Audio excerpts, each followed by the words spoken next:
trade. And quite frankly, it's a very desirable pick, especially if you can get it unprotected, because LeBron is going to be gone. Anthony Davis is going to be older. Who knows where the Lakers are going to be in 2027. What they're focused on, from what I am told, is Taylor Horton-Tucker trades. And by the way, Horton-Tucker, one of the only bright spots from the Lakers game last night. He played one of his best games in the second half of the season. They have talked to Toronto. Toronto wanted Taylor Horton-Tucker last year in a Kyle Lowry trade. And had the Lakers made that trade, we would be having a different conversation today. But that's in the past. They're talking to some other teams for Horton-Tucker as well. They're looking for young wing players, or at least versatile wing players. Right. What Toronto has to offer is Goran Dragic and a first-round pick. Right. The Lakers would have to retrade that somewhere else, so that's complicated. But the reason I think the Lakers need to do something is if you watch the game last night, their morale and momentum is DOA. So they need to do something to get this team reinvigorated, and then you make the best of the Westbrook situation, and maybe then deal with it in the summer. Okay, let's get down to this, okay? I appreciate that insight, Wendy. Thank you so much. The Los Angeles Lakers are an unmitigated disaster. They are a mess. They are going to cost people their jobs, their livelihoods.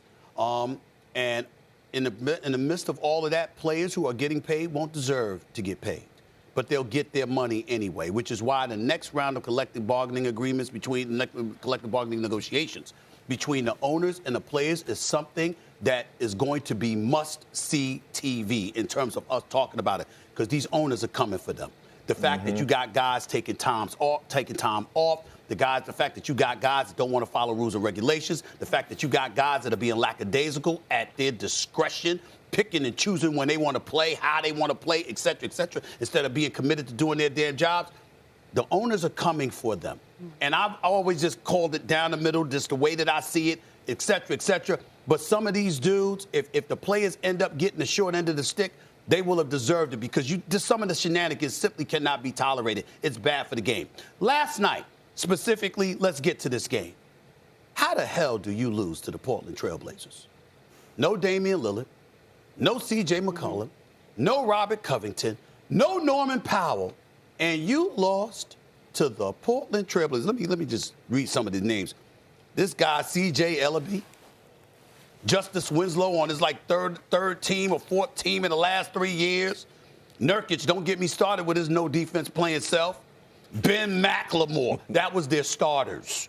Okay, Dennis Smith Jr., he's been all around the league in just 5 years. Greg Brown III, Trendon Watford. This is who beat the Lakers. Now, last time I checked, Big Perk, Anthony Davis played last night. LeBron James played last night. We can't blame Russell Westbrook. That brother was sitting on a bench with a chill hat, by the way. I actually like this hat. I'm sorry. He was sitting on the bench. Can't blame this for him. LeBron James had 6 turnovers last night. And then in the post-game conference, what does he sit up there and say? Man, it's in a fog and all of this other stuff. I just want to go and drink some wine and relax. If that don't sound like a team with its star that said, this season's a wash, we ain't going nowhere, it's pretty much over, I don't know what the hell does. At the end of the day, Frank Vogel's going to pay a price. He doesn't deserve it, but he'll probably pay a price. You can't, unless a miracle happens and you're able to get rid of Russell Westbrook's contract, $47 million called for next year. And by the way, while we sitting there talking, Jeannie Buss, the wonderful. She is wonderful. Jeannie Buss. Love Jeannie Buss. But Linda Rambis and Kurt Rambis cannot be influential figures in your basketball operation. Now, I like Kurt Rambis as a person. But damn it, you weren't Magic, Worthy, and Kareem and them when you were playing. Don't get me started to what you were as a coach or an executive. And somehow, some way, don't even know what your title is, because Rob Pelinka's supposed to be the GM. No wonder Magic Johnson quit. No wonder he said y'all kick rocks. No wonder he told the Lakers organization, I'm done. I can't take it no more because of the nonsense that's going on with your organization. Who the hell is running it? Who's the boy? LeBron James? He's responsible for this roster now. He has something to do with this. Rob Pelinka, Mr. Pleaser, how's that working out for you? And Linda and Kurt Rambis? I don't know, Linda.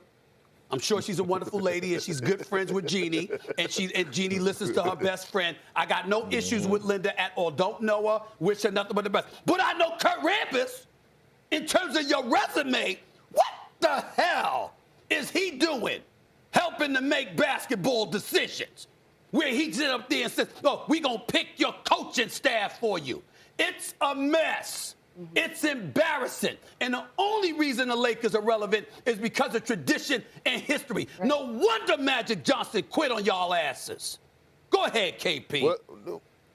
Well, first of all, Stephen A., I don't know why you even getting worked up, and I don't even know why the world was surprised that the Lakers lost last night to that Portland Trail Blazers team. I came on here 2 months ago and told you that the Lakers were trash. I told you I didn't want to talk about them. I told you they wasn't a very good basketball team. But here's the thing.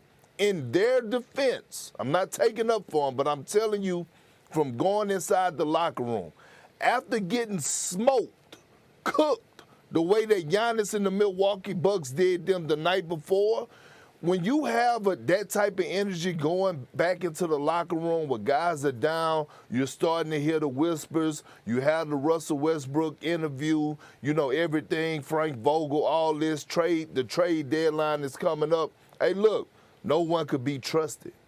Everybody's like, man, let's go to Portland. Let's get this out the way. I'm not going to be here tomorrow. So I will say that taking you inside the locker room, it's a different feeling when it's building up to the trade deadline and your name is being talked about in trades or the team is being talked about being broken up or whatever the case may be. But here's the fact of the matter, man. The Lakers are a play-in team that's going to get in the first round and get sent home. Period, point blank. The only good thing that's going to happen for the Lakers this year and LeBron James is that he's going to pass Kareem for far as the all-time leading scorer in NBA history. That's the only thing that's going to happen this year. The only thing that's going to happen good for them. But besides that, I told you 2 months ago, the Lakers are trash. Ain't nothing changed. You know what? Ain't nothing changed. But, Perk, man, with all due respect, man, and I'm not disagreeing. I'm just simply saying, yeah, you said it.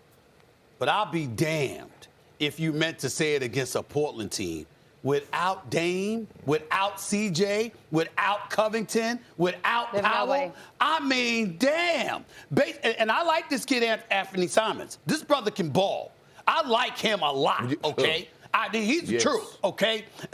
But it's essentially the only names we really know is him and Nurkic. That's who you lost to with LeBron James and Anthony Davis. I'm telling you, man, everybody ain't meant for L.A.